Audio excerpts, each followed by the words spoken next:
Hey guys, and welcome to Major League EDC, where we talk about cool gear, gadgets, essential stuff, and even some of the unnecessary things that we love to carry around with us from day to day. I'm Matthew, and in today's video, we're actually talking about a new watch that I picked up. Now in 2024, I guess the argument could be made that a watch could probably fall into that unnecessary category. Now, I disagree strongly. Yeah, you can just look at your phone and tell the time that way, but everyone can do that, and there's a certain quality that comes with wearing a timepiece on your wrist. Now, there was a time in my life when I used to think that the quality came down to how much money you actually spent. So full disclosure, I'm what you might call a recovering watch snob. I've always loved watches, but as my business career grew, I let my ego kind of get wrapped up into what I had on my wrist and how impressive it might be to anyone who noticed it. So yeah, I've been fortunate enough to own some very nice and expensive timepieces, but I had a really terrible experience at a Rolex 80 in Miami a couple years ago that left such a bad taste in my mouth that I don't even know if I'll ever own another Rolex again. And it made me really do some soul searching about my whole watch collecting journey. And if you guys want me to do a full video of going through that terrible Rolex experience,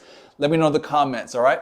But suffice it to say, because of that experience, my thinking around watches shifted dramatically. So I started collecting watches not named Rolex, watches that didn't cost tens of thousands of dollars. And what's wild is I actually love the pieces that I've been collecting that didn't cost as much as those other pieces that I had in my collection. And I love these ones so much more. So this journey's brought me to a point where recently I actually purchased a watch from a Chinese company called Seestern. It completely shattered my expectations on a watch, and I wanted to share with you guys in this video. Maybe you're looking for a new timepiece, you've been wanting the best value for your money, or maybe you've been curious about Chinese-made watches. Hopefully this video and my experience helps you on your journey. Now I should say addiction, not journey, because that's really what this whole watch collecting thing can become.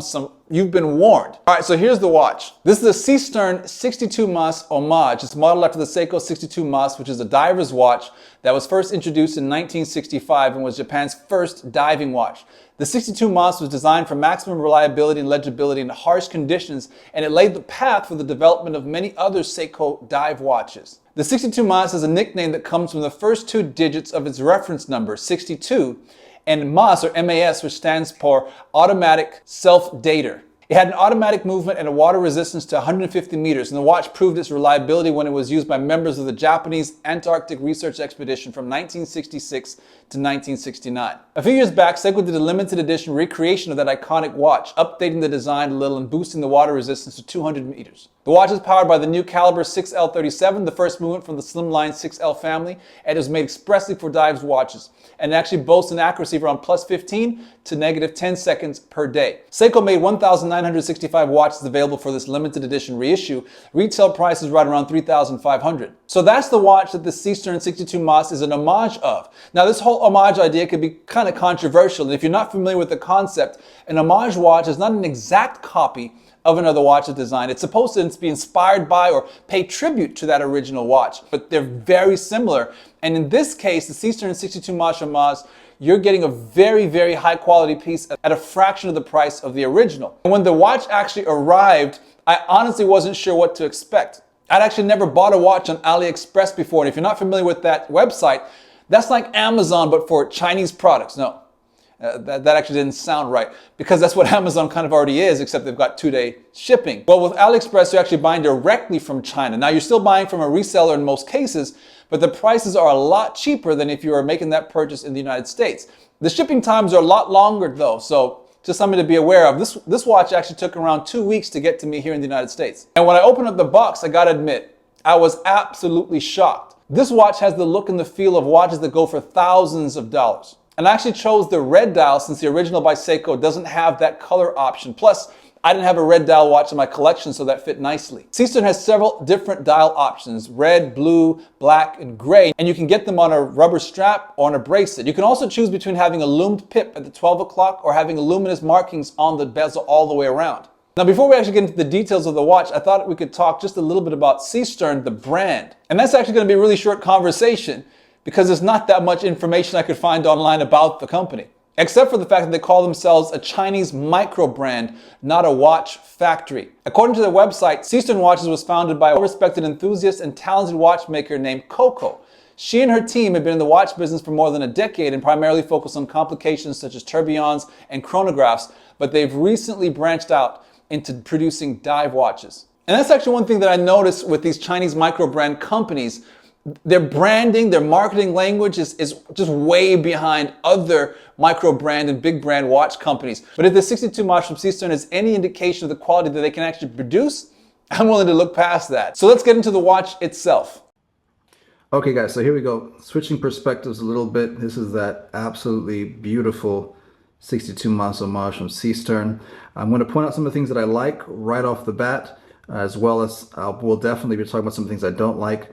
Overall, I'm absolutely blown away by this watch, but there are some things that I would like to see improved on it, and I think there's something you might want to know as you go, if you're looking to get one yourself. Now, first off, let's just talk about the measurements on this timepiece. We're looking at a diameter of 38, just around 38 millimeters, and then as well as the actual lug width is, let's get that in, it's right at 20. So we can get that right. Just around 20 millimeters. So your strap length width will need to be at 20 millimeters for it to fit. For example, if you're putting on NATO straps, or if you're putting on a different kind of strap, you can actually take off the straps very quickly with the quick release system that they've got on there. Works really well. It's a Seestern logo, which looks a little bit might be like a starfish or something like that. It's very subtle, so it might come on the camera, looks a little bit like it's a little bit more easy to see, but definitely when you're on the wrist, you won't notice that at all. I kind of like it. I think it's kind of cool. The movement itself inside of this timepiece is actually from Seiko. It's NH35. You'll see a lot of micro brands. If you start looking into Chinese watches using that movement, very sturdy. Let's see, it's a workhorse movement, has around 45-hour power reserve, so very similar to the actual original from Seiko. For my particular timepiece, it's interesting. It's been right around losing maybe about 8 or 10 seconds over 24-hour periods, around, I'd say minus 10 seconds a day.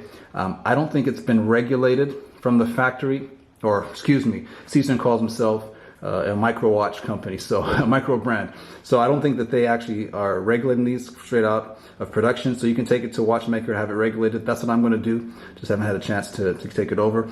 There is lume on all the indices on the dial. It's very bright. I'll give you guys a lume shot in a second so you can actually see what that looks like. I have the version that only has a luminescent pip, so that is what I chose. But you can also have all the markers or marking on the dial, or the actual bezel rather, also to be luminescent, so that at night can actually give you that nice glow. I just thought that'd be overkill for what I need it to be. All right, so for my taste, this works perfectly fine. I have absolutely loved wearing this watch on my wrist, just so you guys can take a closer look at what this looks like. So I have about a 7-inch wrist, and one of the things I'll talk about that they could probably improve, they need to improve. First off, looks really good, wears really well. It has a domed sapphire crystal. It has a little bit of a distortion, as you can see there. So when you actually get to that angle, it actually does distort the dial. It's nothing too crazy. It has some anti-reflective coating on it as well. But if you notice, the notches where you actually place where your buckle will go in to actually secure the watch in your wrist. If you've got a smaller wrist than mine, again, I'm right around 7 inches, you're going to run out of real estate pretty quickly. These notches should have been further up the actual strap. So let me show you a little bit better what that looks like. So it's really great quality, very comfortable. It's one of my favorite straps.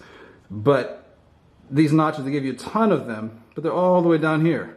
So if you've got a smaller wrist than mine, you're going to run out of space pretty quickly. All right, so just keep that in mind. Now I have thrown this on a NATO strap. Actually, let me show you guys what that looks like on the NATO strap as well. All right, so got the straps off pretty quickly, pretty easily. Added some spring bars here. These spring bars actually came with this NATO strap. This is also an AliExpress NATO strap. I will leave the link to that inside of the description of this video as well. Really cool, really good quality. One of the things I like about NATO straps personally is not only do they look cool, but during the summertime, for example, this is just what I tend to wear. I'll just do a NATO strap instead of actually a regular stainless steel band or whatever the case may be. And I actually found out about NATO straps from watching some of those old James Bond movies and stuff. So I just figured, oh, I've got to have one of those for myself. So here's what it kind of will look like on that NATO strap.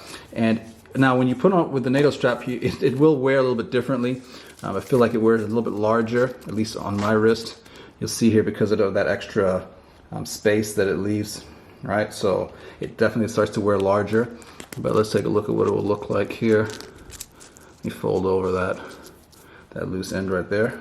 All right. So yeah, for the summertime, I think this is the setup that I'll rock with. During the wintertime, because my wrist does shrink a little bit, the rubber tends to be definitely work out pretty good for me. But one thing I want to point out, taking out the spring bars, for example, because they did something that I wish a lot more watch manufacturers would do. They actually drilled the lugs. So all you have to do to get these guys out really quickly is actually you can have a tool like this. You can use any kind of pin, and you just poke it in that hole, right? And it comes out quickly. Real simple. I don't want these things to go flying everywhere, but you just poke it through there. Makes it so much simpler to get them out. And then you can get it back onto your straps very quickly just by holding this down and then sticking it on the corner. So you just do that with the other side and you're good to go. So switching back and forth between, with your spring bars, if you want to wear NATO, if you want to put this on a leather strap, it might look pretty cool on the leather strap as well. I haven't tried that, but yeah, see it wears quite differently when you've got the rubber strap on. It's definitely more flush to the wrist, and for me, wintertime, that's definitely my preferred look. Summertime, I definitely will wear it a little bit wider with the NATO strap there. All right, see if we can get that to focus. Looks good. So, a couple other things I would point out about this. When you take a look at the lume shot, you'll notice not only is the pip at 12 o'clock actually loomed, the hands are loomed as well as the indices, of course, but also the date window also has some luminescent material, so that actually glows in the dark too. So if you have a really hard time seeing what date it is at like 2 in the morning when you wake up, depending on how good your eyes are, you still might be able to see the date on your watch. It's a really cool touch. All right, so the regular price on this watch on AliExpress is around $170. I actually got it during a sale that they were running, but even at the $170, the build quality, the design, the features on the watch, it's just punching way above its weight class. I'm absolutely loving it right now. It's getting a ton of wrist time. So I'm definitely going to be diving into more Chinese micro brands, but let me know your thoughts. Have you started adding any other Chinese micro brand watches to your collection? Are there any that I should be checking out? And what do you think about the Chinese watch companies and the type of value that they're bringing to the market in today's world? I know that for a long time they've gotten a bad rap for making knockoffs and all that kind of stuff, but the micro brand market from China is really starting to get quite interesting. And if you like the video, let me know by clicking that like button. And if you want to keep getting content like this, be sure to subscribe, support the channel that way, and hit that bell icon to be notified when I post more content. See you guys soon.